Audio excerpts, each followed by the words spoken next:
Queríamos falar sobre grama-amendoim. Muitos jardins estão utilizando grama-amendoim em taludes, em áreas. É uma forração, não é uma grama, de folha larga, ela é uma leguminosa também. Nome científico mais utilizado em jardins é Aracis repens. Nós temos também uma utilizada em pastagens que é Aracis pintoi. A folha é um pouco mais larga, tem outras características também, mas são bem semelhantes uma à outra, né? São plantas do mesmo gênero, né? São espécies diferentes, mas do mesmo gênero.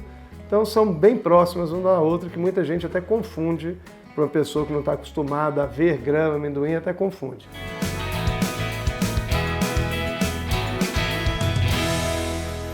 E como a gente vai ver essa grama e como nós vamos manter bonito o ano inteiro, inclusive no inverno, como nós vamos manter ali nosso gramado em boas condições ali. Então vamos lá. Por que eu pus grama amendoim no meu gramado? Primeira característica ali de a gente utilizar a grama amendoim no gramado é diminuir custo de manutenção. A grama amendoim tem um menor custo de manutenção do que a grama esmeralda, por exemplo, que é a grama mais utilizada em jardinagem de um modo geral, em paisagismo de um modo geral.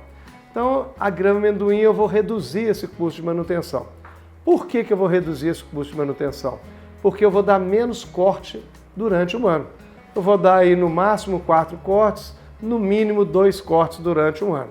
Tem gente que fala até que dá só um corte por ano. Um corte por ano ela fica muito rala, solta e estiolada. Acredito que não vale a pena. 2 ainda, dependendo do local, do ponto, um local que ela cresce menos, mais sombreado, acredito já vi em boas condições, dando 2 cortes por ano numa grama amendoim.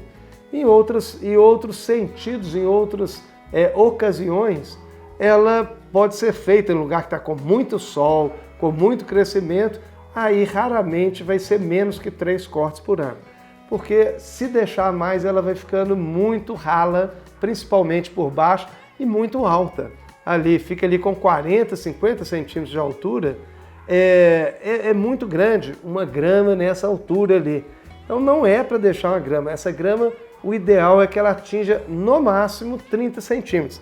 Cada vez que ela chegue nessa altura de 30 centímetros, eu devo proceder o corte dela para que as folhas fiquem mais assentadas, dificulte ervas daninhas que nasçam, porque a folha, quando vai ficando muito estiolada, muito comprida, aquela semente de mato cai com facilidade, a terra está úmida, passa raios de sol ali naquela situação, ali entre as folhas, e aquela semente de uma braquiária, de um capim meloso ou de outra erva daninha consegue germinar, porque tem boas condições de sombreamento no início, alta umidade, e ela consegue atravessar essa camada ali de sombreada e chegar até a superfície, iniciando o processo de fotossíntese e aumentando a condição desse gramado de desenvolver. Então lembrar, vamos lá. Primeira coisa para manter um gramado bonito, fazer os cortes, para que sempre a grama esteja sentada e com mais folha. 2 a 3 cortes. Nesse corte, procurar usar ou tesoura, se a área for pequena, tesoura, aquelas tesouras antigas de cortar grama, que corta o talo dela, que é bem grosso, ali de forma correta, ou usar lâmina em roçadeira, se a área for maior. Evitar fazer o uso de fio de nylon. O fio de nylon corta? Corta. Ele rebrota? Rebrota sim. Mas a condição ali de entrar mais doença, mais praga é maior. Consequentemente, essa condição sendo maior, ele demora mais tempo a cicatrizar, porque o nylon lasca o talo, né, o caulezinho da grama amendoim. Com isso, a cicatrização é mais demorada e fica mais tempo para entrar ali, mais tempo suscetível à entrada de doenças ou pragas por aquela área aberta. Então eu coloco na ponta da roçadeira para áreas maiores uma lâmina e aí eu procedo o corte dessa forma. Esse corte não pede para ser muito baixo. Então esse corte tem que deixar gemas ali para que brotem novas folhas ali nessas gemas. Então esse corte deve ser feito aí com mínimo 5, no máximo 10 centímetros. 10 centímetros eu acho um corte muito alto. mas 5 centímetros, um corte relativamente bom. E você vai ver, tendo umidade e tendo temperatura e sol, com 3 semanas, no máximo 4 semanas, já está coberto de folhas bem rente ao chão. E com isso dá um aspecto mais assentado, mais bonito na grama amendoim. Então pode fazer o manejo dessa forma. A grama amendoim tem outra vantagem. Ela tem simbiose com bactérias do gênero Rhizóbio. Então essa simbiose com bactérias do gênero Rhizóbio formam ali, normalmente, talos ali no meio, nas raízes de grama. Essas bactérias pegam o nitrogênio, que é o N2, que a planta não consegue absorver no ar, e transformam em nitrogênio que a planta consegue absorver. E essa simbiose é uma troca. O que a planta dá de bom para a bactéria? Ela pega o carbono do CO2 que está no ar e transforma em carbono que a bactéria não consegue absorver em forma de carboidratos que a bactéria consegue absorver. Então a bactéria fornece nitrogênio para a planta e a planta fornece carbono ali para a bactéria. Com isso, é uma planta, posso fazer adubação? Posso. Tem aquela adubação que nós falamos, que é ótima para gramados, pode ser usada em grama amendoim? Pode.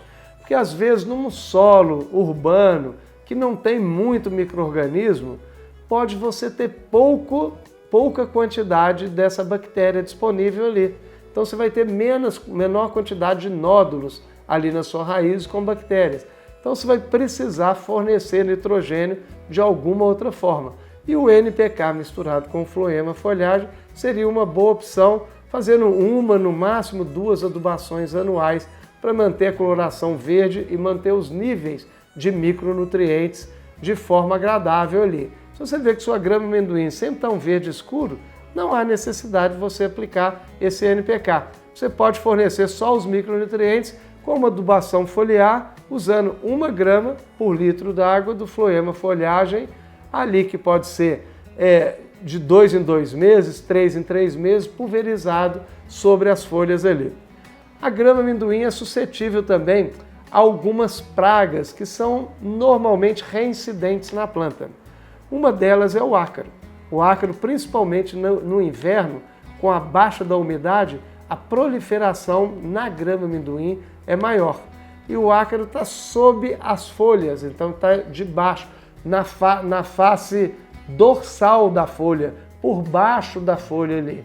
Então na hora, se eu for pulverizar um acaricida, por exemplo, a base de enxofre, que é de contato, eu tenho que tomar o cuidado ou a prática de pulverizar, de chegar o bico de baixo para cima para pingar nos ácaros que estão por baixo da folha.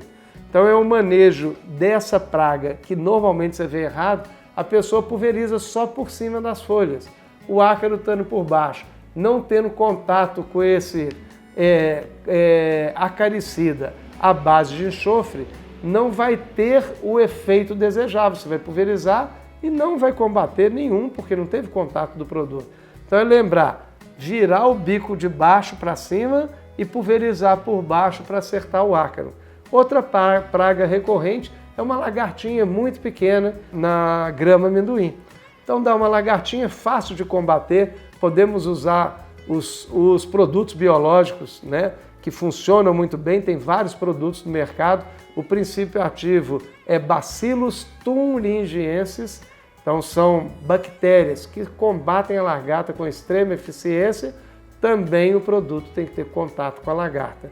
E uma outra praga menos recorrente, mas que ocorre, cochonilha com carapaz, também ataca, que normalmente a gente tem que fazer o uso de algum inseticida que seja sistêmico para fazer o controle mais eficiente, porque quando a grama está bem fechada, é muito difícil controlar e que esse produto atinja os talos daquela grama ali com uma pulverização simples.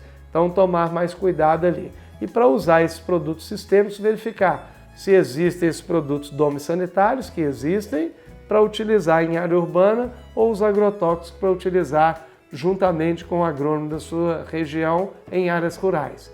Então estamos aí, qualquer dúvida estou à disposição, dê o like e faça a pergunta aí que você achar que é necessária. Obrigado e até a próxima.